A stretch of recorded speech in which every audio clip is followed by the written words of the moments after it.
Hello viewer, welcome back to the lecture series on material science and engineering. Today we will discuss about the magnetic properties of the material. This is the second lecture on the magnetism. Today we will discuss about the magnetic property, elementary ideas of classification of magnetic materials, diamagnetism and paramagnetism are already discussed.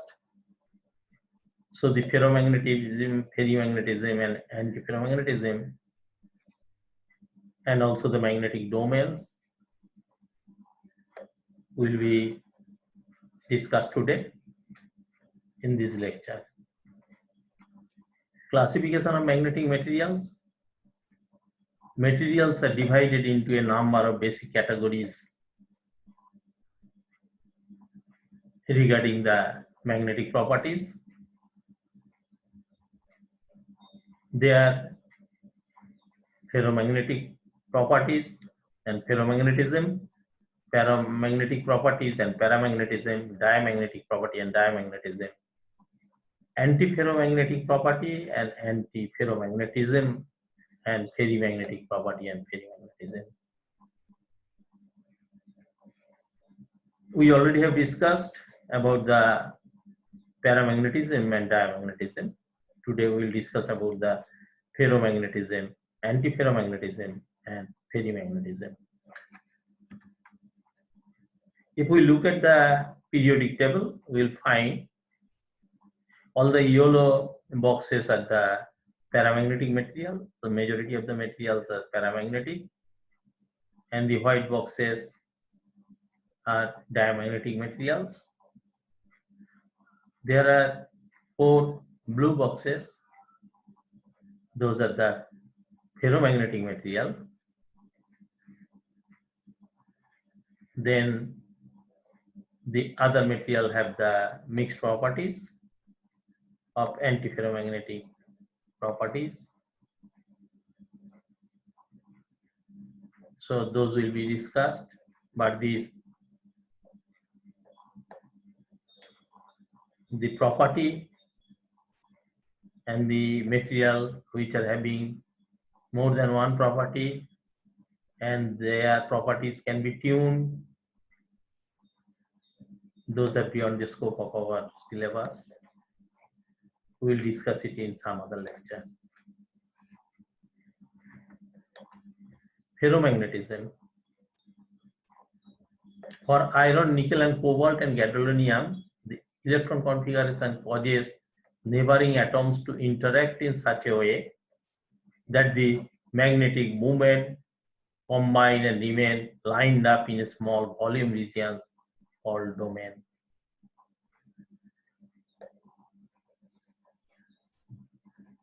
This is even with no externally applied magnetic field. This property of the above element is called ferromagnetism. So the ferromagnetic material have several small volume regions are called domains. Inside a domain, the magnetic movement vector will be in a particular direction inside a domain, and like that there are various domains will have the magnetic movement vector in various directions.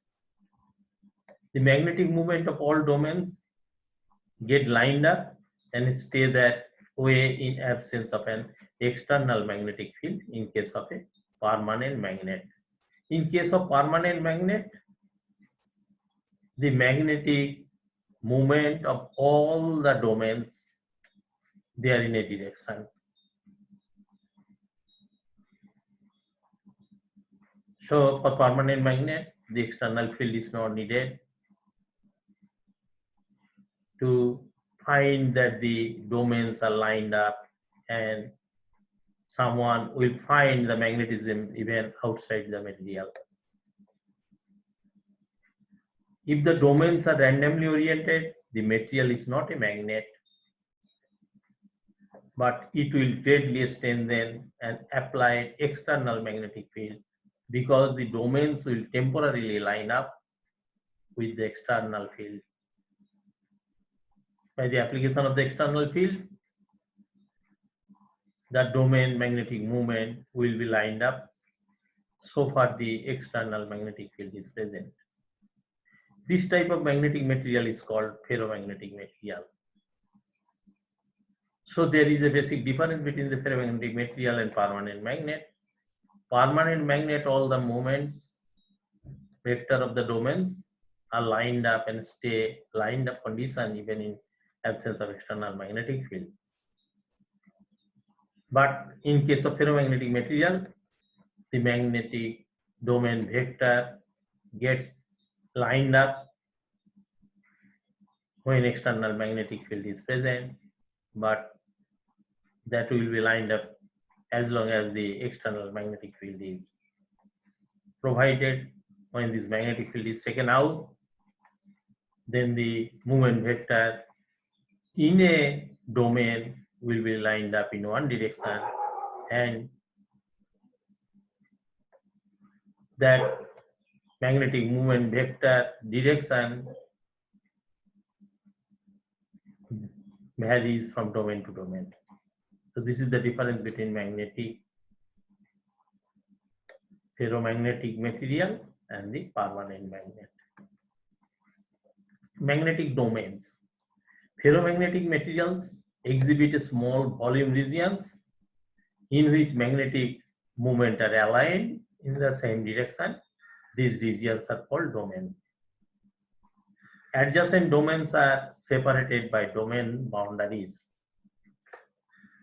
So these vectors, the arrows are in a direction within a domain, but in other domain, it is in the direction, some other direction.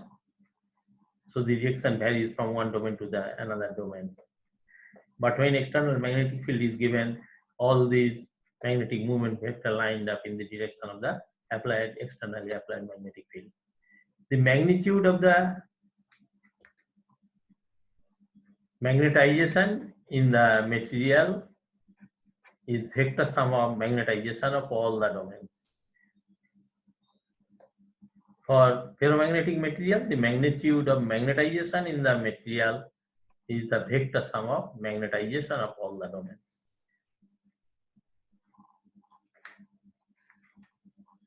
These are about the magnetic domains.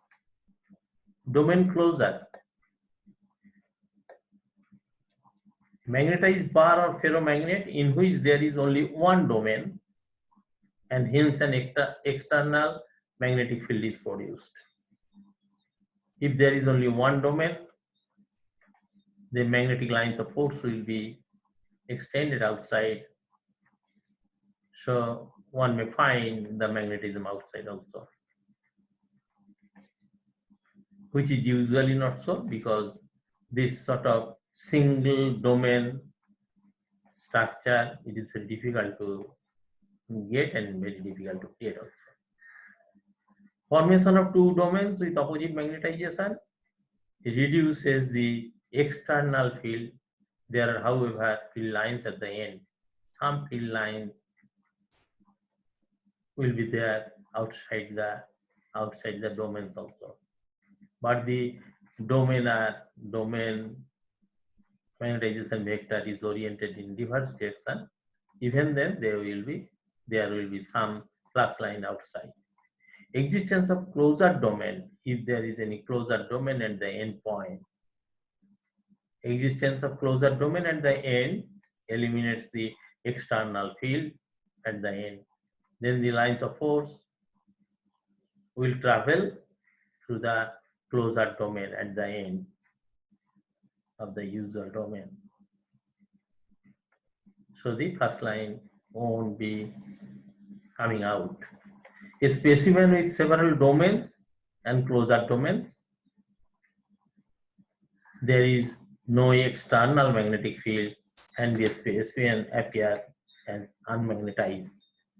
This is the farthest right hand side picture. The closure domain, there are 3 in each side, so 6 closure domain and 4 domains. And domains are, consecutive domains are oppositely oriented magnetic moment vector. So the closure domain, the lines of force will pass through that.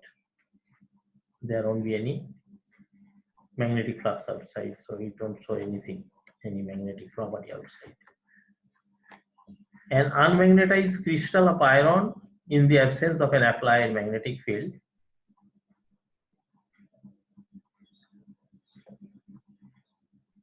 if there is no externally applied magnetic field, one may not find any magnetic property or any flux line outside. So domain A and B are the same size domain and have opposite magnetization, but they are at the end closure domains. They are at the closure domains, two ends. When an external field is applied in such combination of domains, domain wall migrate into domain wall of the domain A migrates into domain wall B, which enlarges A and shrinks B. The result is that the specimen now acquires net magnetization. Now it will acquire some magnetization. Net magnetization will be there in this sort of, this is the change of the domain volume by applying the external field. The domain increase in the direction of the magnetizing field, and it reduce in the direction in opposite to the direction of the magnetizing field. Block wall. What is block wall? In a block wall, the neighboring spin magnetic moment rotates gradually, and it takes several hundred atomic spacing to rotate the magnetic moment by 180 degrees. When the magnetic moment vector oriented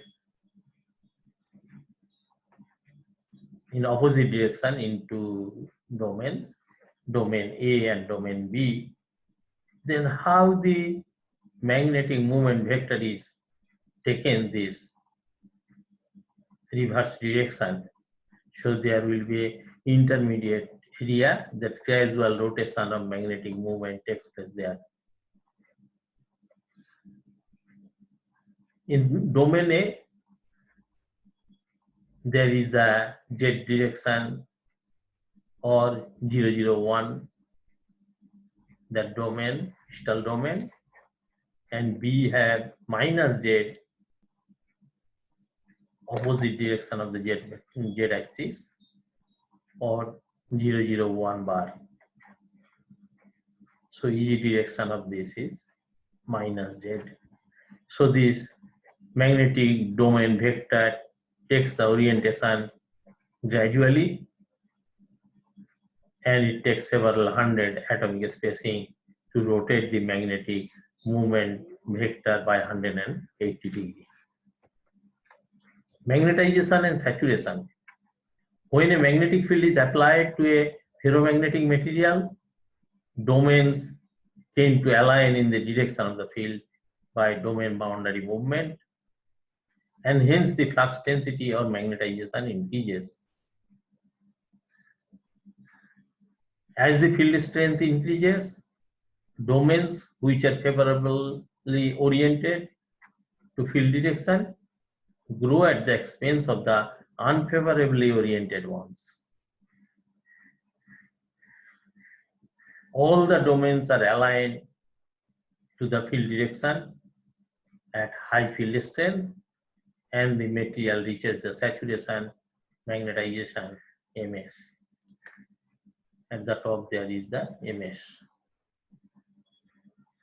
This is the saturation magnetization. This is the magnetizing force, magnetizing field, and this is B or M, and this M is saturated here.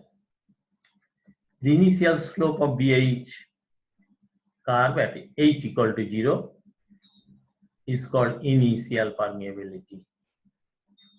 Mu I is the initial permeability, which is the material property. This is the intrinsic property of the material.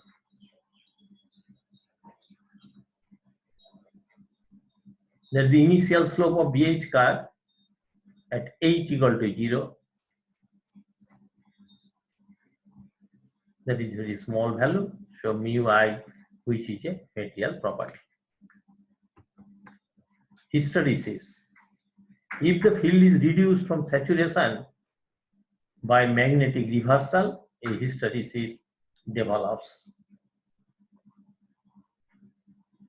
If the magnetizing force H is reduced towards 0, then we will find the magnetization curve, it takes some other path. When H reaches 0, some of the domains still remain aligned in the previous direction, giving rise to a residual magnetization called remanence. That is MR. And the magnetic induction at this point is called the remanence magnetism. HC, the reverse field strength at which magnetization is 0, is called the coercivity. If we go to the negative direction of the magnetization, then we will find that H axis in the negative direction with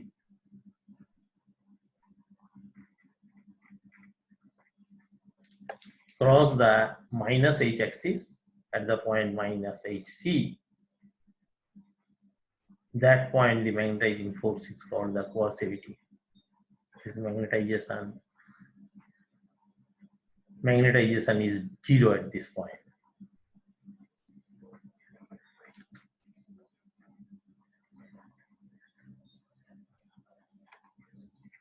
Hard and soft magnets. Based on their hysteresis characteristics, ferro and ferrimagnetic materials can be classified as hard and soft material.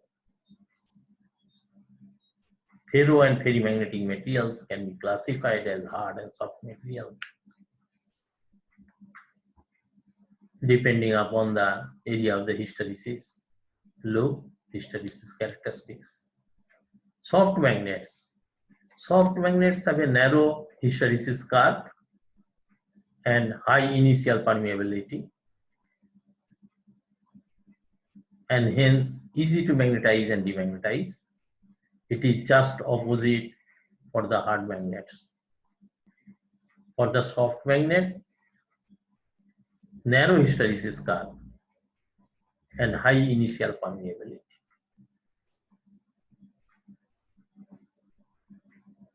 B by H is, B is high and H is very small value. So B by H is very high.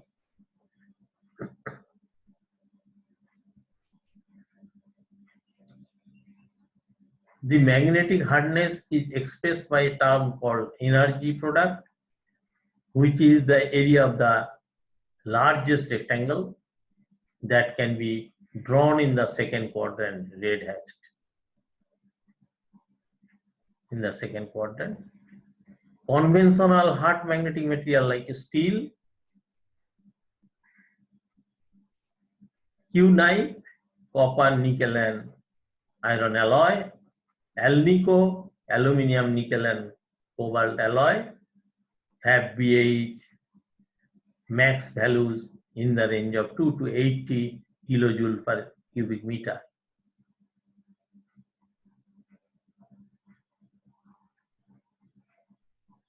High energy hard magnetic material like neodymium iron boron, samarium cobalt exhibit BH max greater than 80 kilojoule, very high 80 kilojoule per meter.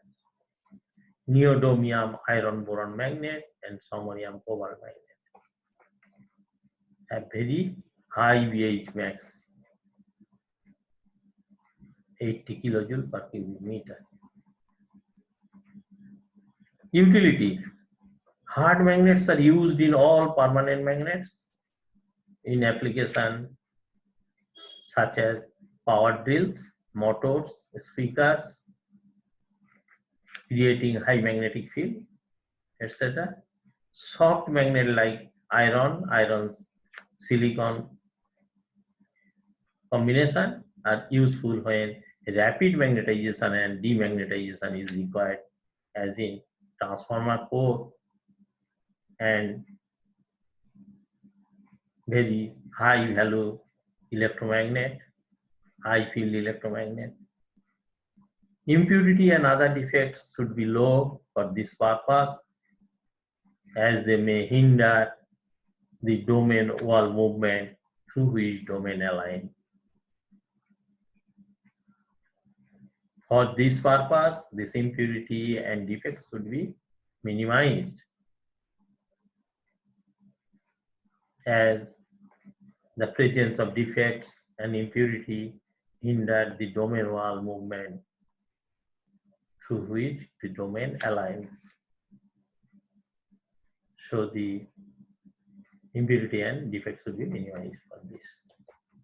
If we look at the crystal structure of the ferromagnetic material, we will find it is the body-centered cube. So in a magnetized region of ferromagnetic material such as iron, all the magnetic movements are spontaneously aligned in the same direction. There is a strong magnetization vector M, as because all the magnetic movement vector in one direction. So this strong magnetization vector will be there in the same direction, even in the absence of the applied field. So this is the scenario in a domain. For ferromagnetic material, this is the scenario inside a domain. Antiferromagnetic material. This is not a single element material. This also we may take as a body-centered cube. At the center of the cube, there is the second material. In this antiferromagnetic body-centered cube crystal, the magnetic moment of the center atom is cancelled by the combined magnetic moment of the corner atoms, and 1/8 of the corner atom belongs to the unit cell. So 1/8 into 8 would be 1, and for the center element it is 1.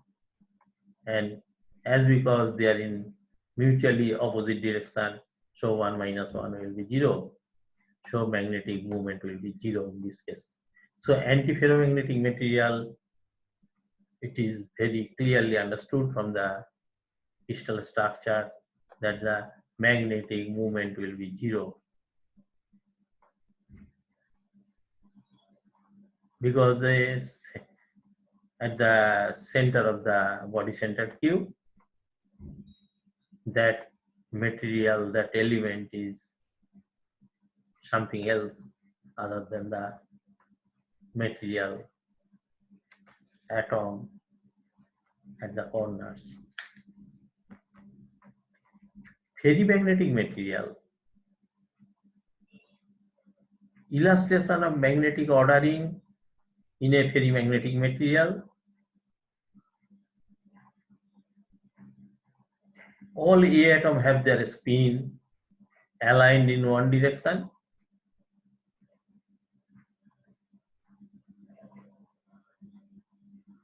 And B atoms, all B atoms have their spin aligned in the opposite direction. As the magnetic moment of A atom is greater than the magnetic moment of the B atom, there is a net difference in magnetization, that is M. So that difference in magnetization will create the moment, will create the magnetic moment, difference in magnetic moment, that is M, which is the difference between the two type of A and B atoms magnetic moment in the crystal. So the ferromagnetic material have the individual magnetic moment vector, value of the magnetic moment vector is something different. That's why ferromagnetic property is visible. Now we will look at the difference between several magnetic material like this diamagnetic material and paramagnetic material. So the magnetic behavior, these two equations we have gone through by this time. B equal to mu 0 H plus mu 0 M. H is the magnetizing force, and M is the magnetization. Again, B equal to mu into H. So from this, one can derive chi equal to M by H. Chi is the magnetic susceptibility,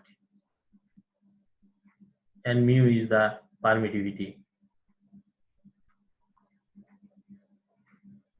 From here, one can calculate out 1 plus chi is equal to mu r. It's possible to calculate out. In case of diamagnetic material, the externally applied magnetic lines of force tries to pass through the external area of the material. That is, the lines of force are mostly not pass through the material. They will be concentrated outside the material. And in case of paramagnetism and paramagnetic material, lines of force, externally applied lines of force, will be passing through the paramagnetic material. So will be concentrated in the paramagnetic material, and in case of diamagnetic material, it is concentrated outside the material. One is additive type, paramagnetic property, and another is subtractive type, diamagnetic property. Susceptibility, this equation we have seen, M equal to xi into H.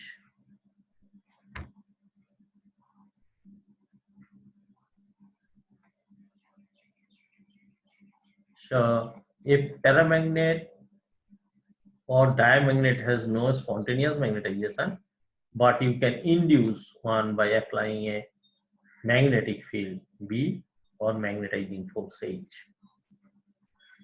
Elements or compound where the atom passes a magnetic moment, there are, due to the unpaired electrons, are paramagnetic, and the susceptibility is small and positive. In case of paramagnetic material, susceptibility is small and positive.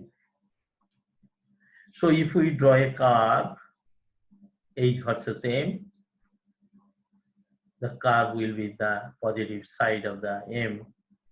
So it is in the first quadrant. This paramagnetic curve is a red straight line. Elements and compounds where the atom do not possess a magnetic moment M, no unpaired electrons, are diamagnetic. The susceptibility is small and negative. So it is in the fourth quadrant, in the negative side of the M axis, magnetic moment axis. So it is opposite to the H axis, opposite to the direction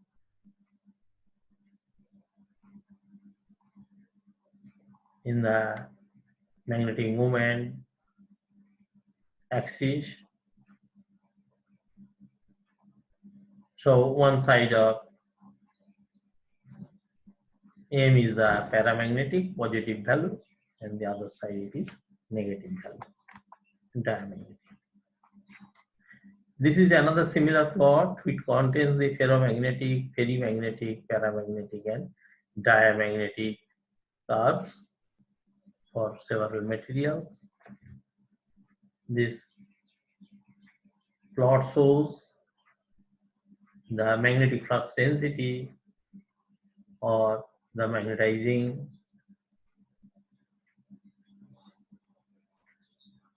versus the magnetization vector is mu 0 H versus B. This plot here, it is very much visible that this paramagnetic curve is at the positive side of the flux density axis and the negative side it is diamagnetic straight line characteristics. And ferrimagnetic, it is in between ferromagnetic and the paramagnetic curve. Here mu is far greater than mu 0, and in case of paramagnetism it is mu just greater than mu 0, and ferromagnetic again it is very much greater than mu 0, and in case of diamagnetism mu is less than mu 0. The effect of the core material on the flux density. The magnetic movement opposes the field in the diamagnetic materials. Progressively stronger movement are present in paramagnetic, ferrimagnetic and ferromagnetic materials for the same applied field. If we draw a vertical line, vertical straight line parallel to flux density axis and perpendicular to the H axis, we will find that for diamagnetism, its length will be in the negative side, and paramagnetic it is slightly positive side. Ferromagnetic is in comparatively positive side, and ferromagnetic it is at very far positive side. Effect of temperature. So far, we have not discussed about the temperature effect on the magnetic properties. Paramagnetic substance obey Curie law. That is the chi is equal to C by T, where C is the Curie constant and T is the temperature. There is no spontaneous interaction between adjacent unpaired electrons. With increasing temperature, the alignment is more difficult and chi decreases. So temperature is rising, and so the chi will be decreased. C is the Curie constant. This is about the paramagnetic property of the material. This paramagnetic substance shows some magnetic ordering, ferro or antiferromagnetic property.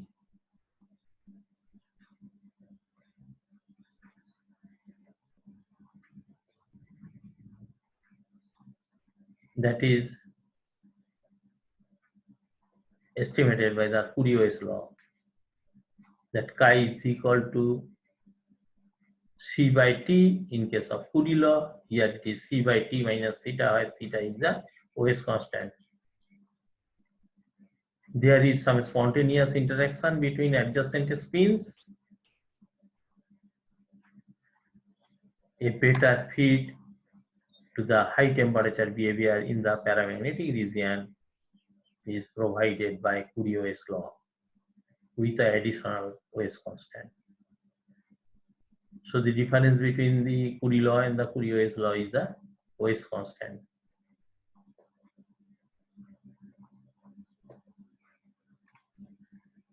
That is theta.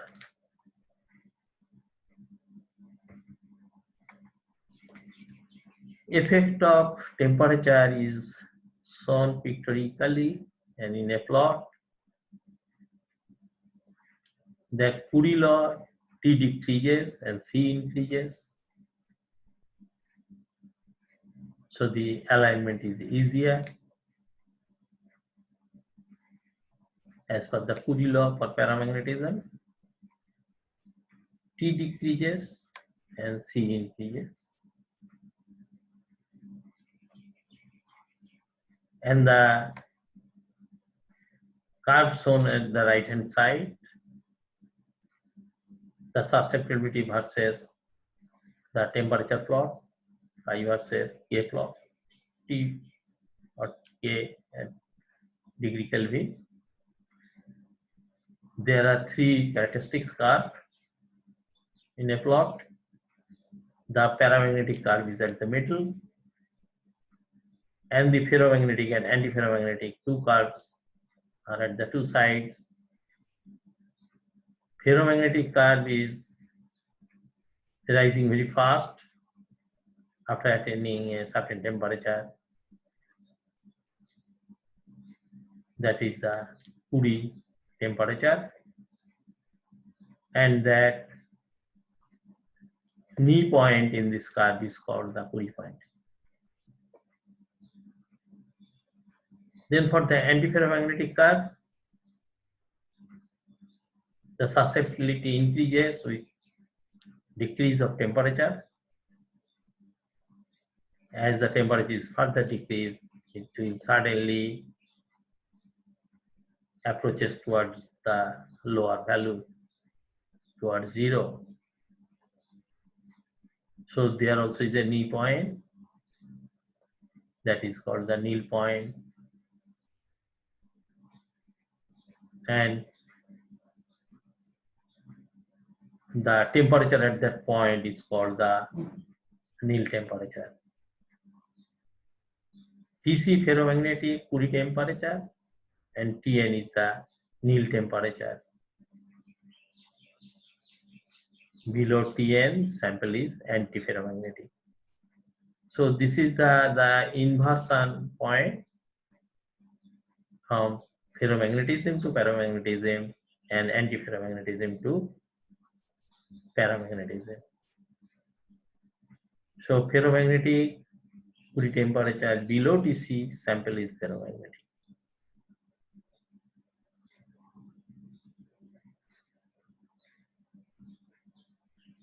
And above this temperature, it is paramagnetic. Like that, below the Néel point, it is antiferromagnetic, and higher the temperature than the Néel temperature, it is paramagnetic. So in the table, it shows some Curie and Néel temperature of iron, cobalt, nickel, Curie temperature, and chromium and manganese, this Néel temperature also. So in a plot, this Curie point, Néel point, Curie temperature, Néel temperature, and the inversion point of paramagnetic to antiferromagnetic, paramagnetic to ferromagnetic, or in the other way, ferromagnetic to paramagnetic, and antiferromagnetic to paramagnetic. Those temperature and those points are visible in the right hand side plot. So it's the nil temperature and Curie temperature, the nil point and Curie point. Applications. Application of the magnetic material, particularly ferromagnetic materials, soft magnetic material for transformers and motor cores, and preparing the large magnets, low hysteresis and eddy current loss, low hysteresis loss and eddy current loss. For information storage, soft magnetic material, unique hysteresis low. It is a completely rectangular and the saturation point is unique. So binary digital system. And for preparing permanent magnet, high magnetic material, high Curie temperature. Curie temperature will be high. Otherwise, it will lose the magnetism.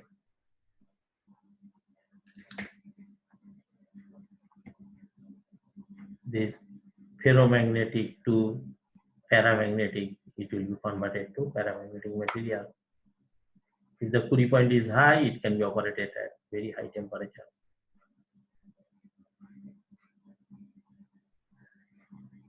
So below that all the time it is ferromagnetic, and above that temperature it is paramagnetic. So this hard magnetic material, permanent magnet, needs high magnetic material with high Curie point, high Curie temperature. These are the sample pieces for using the magnetic property of the material in practice in designing several equipments and the very small motors. Then very small pieces of the permanent magnet. Neodymium iron boron magnet is very high magnetic field magnets with moderately high Curie point and coercive force also is very high. Ceramic magnet, that is usually used for the loudspeaker magnet, and alnico magnet is usually used for several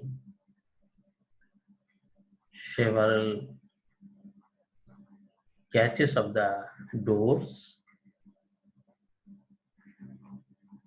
and the samarium cobalt magnet, rare earth cobalt magnet, that is Curie point is higher than the neodymium magnet. Both residual magnetism and coercive force is high. So the permanent magnet, ceramic, alnico, neodymium iron boron, and rare earth cobalt magnets are the direct uses of the magnetic materials, and the such permanent magnets are very much being used in our daily life. These are the books usually gives the supporting materials. Thank you.